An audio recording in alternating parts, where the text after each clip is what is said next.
ಯಾರು ಮುಖ್ಯಮಂತ್ರಿ ಆಗಿರಬೇಕು, ಯಾರು ಇರಬಾರ್ದು, ಯಾರನ್ನು ಉಳಿಸ್ಬೇಕು ಅದು ನಮ್ಮ ಕೆಲಸ ಅಲ್ಲ.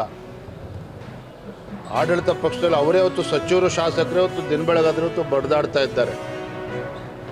ಭಾರತೀಯ ಜನತಾ ಪಾರ್ಟಿಗಾಗಲಿ ರಾಜ್ಯದ ಜನತೆಗಾಗಲಿ ಸಿದ್ದರಾಮಯ್ಯನವ್ರು ಮುಖ್ಯಮಂತ್ರಿಯಾಗಿ ಮುಂದುವರಿತಾರಾ ಅಥವಾ ಸಿದ್ದರಾಮಯ್ಯನವ್ರು ಇಳಿಸಿ ಯಾರು ಮುಖ್ಯಮಂತ್ರಿ ಆಗ್ತಾರೆ ಇದು ಯಾವುದರ ಬಗ್ಗೆನೂ ಕೂಡ ಆಸಕ್ತಿ ಇಲ್ಲ. ಈ ನಾಡಿನ ಜನ ಬಯಸ್ತಾ ಇರುವಂಥದ್ದು ರಾಜ್ಯದ ಅಭಿವೃದ್ಧಿ ಬಗ್ಗೆ ಇವತ್ತು ಬಯಸ್ತಾ ಇದ್ದಾರೆ.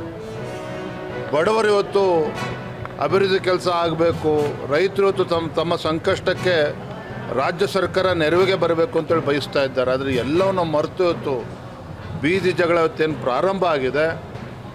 ಬರುವಂಥ ದಿನಗಳಲ್ಲಿ ಏನೋ ನವಂಬರ್ ಕ್ರಾಂತಿ ಅಂತೇಳಿ ಆಡಳಿತ ಪಕ್ಷದ ಶಾಸಕರು, ಸಚಿವರೇ ಅವನು ಮಾತನಾಡ್ತಾ ಇದ್ದಾರೆ. ಬಹುಶಃ ಇದೆಲ್ಲವೂ ಕೂಡ ಒಂದು ತಾರ್ಕಿಕ ಹಂತಕ್ಕೆ ಹೋಗ್ತದೆ ಅನ್ನುವ ಸ್ಪಷ್ಟ ಮುನ್ಸೂಚನೆ ಈಗಾಗಲೇ ಸಿಗ್ತಾ ಇದೆ.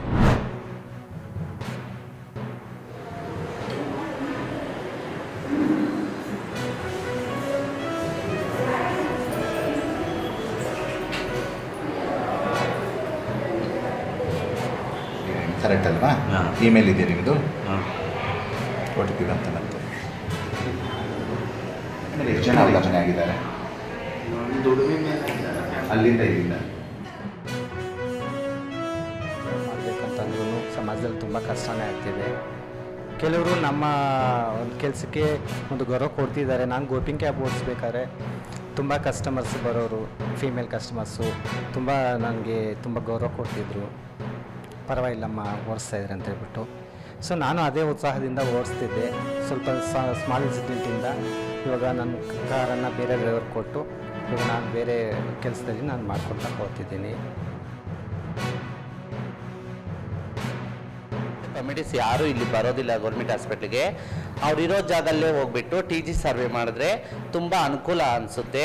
ಯಾಕಂದರೆ ಗೌರ್ಮೆಂಟ್ ಹಾಸ್ಪಿಟ್ಲ್ ಹತ್ರ ಬಂದು ಸರ್ವೆ ಮಾಡಿಸ್ಕೊಳ್ಳೋದಕ್ಕೆ ತುಂಬ ಜನ ಬರೋದು ಇಲ್ಲ. ಮತ್ತು ಕೆಲಸ ಕಾರ್ಯಗಳನ್ನ ಬಿಟ್ಟು ಇಷ್ಟು ದೂರ ಬಂದು ನಾವು ಒಂದು ಅವರ್ 2 ಅವರ್ ವೆಯ್ಟ್ ಮಾಡಬೇಕು ಅಂತ ತುಂಬ ಬೇಜಾರು ಮಾಡ್ಕೊತಾರೆ. ಅದಕ್ಕೆ ಅವರಿರೋ ಸ್ಥಳದಲ್ಲೇ ಹೋಗಿ ಅವ್ರು ಎಲ್ಲಿ ಸಿಗ್ತಾರೋ TG ಅವರು ಅಲ್ಲೇ ಹೋಗ್ಬಿಟ್ಟು ಸರ್ವೆ ಮಾಡೋದು ಉತ್ತಮ ಅಂತ ನಾನು ಹೇಳೋಕ್ಕೆ ಇಷ್ಟಪಡ್ತೀನಿ. ಡಿಫ್ರೆಂಟಾಗಿ ತುಂಬ ಕಲರ್ಫುಲ್ಲಾಗಿರೋ ಒಂದು ಕಮ್ಯುನಿಟಿ ಇದು. ಸೊ ನಾನು ಅದರಲ್ಲಿ ನನ್ನ ಕ್ಯೂಯರ್ ಅಂತ ಐಡೆಂಟಿಫೈ ಮಾಡ್ಕೊಳ್ತೀನಿ. ಟ್ರಾನ್ಸ್ಜೆಂಡರ್ ಸರ್ವೆ ಏನು ಮಾಡ್ತಾ ಇದ್ದಾರೆ ಅದು ಕರ್ನಾಟಕದಲ್ಲಿ ಅಥವಾ ಇಡೀ ದೇಶದಲ್ಲೇ ಮೊದಲಾಗಿ ಮಾಡ್ತಾ ಇರೋ ಸರ್ವೆ.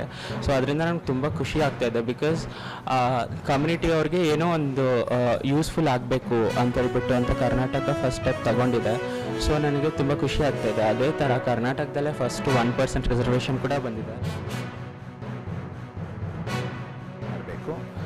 ಮತ್ತು ಯಾರು ನಮ್ಮಲ್ಲಿ ಆಂಧ್ರ ಮತ್ತು ತಮಿಳ್ನಾಡಿರ್ತಕ್ಕಂಥ ಬರ್ತಕ್ಕಂಥ ಸಮುದಾಯದವರು ಹೆಚ್ಚಿನ ಸಂಖ್ಯೆಯಲ್ಲಿದ್ದಾರೆ. ಆ ಸಂಖ್ಯೆಯಲ್ಲಿ ಇರ್ತಕ್ಕಂಥವ್ರ ನಂಬರ್ನ ಸಹ ಈ ಮೊದಲು ತಗೊಂಡು 1 ವರ್ಷದ ಹಿಂದೆ ತಗೊಂಡು ಅದಕ್ಕೆ ಸ್ಟಿಕ್ಕನ್ ಆಗಿರೋದ್ರಿಂದ ಹೊಸದಾಗಿ ಯಾವ CBOಗಳಲ್ಲಿ ನಂಬರ್ಗಳನ್ನ ನೀವು ತಗೊಂಡು ಅದಕ್ಕೆ ನೀವು ಸ್ಟಿಕ್ಕನ್ ಆದರೆ ತುಂಬ ಒಳ್ಳೆಯದು ಅಂತ.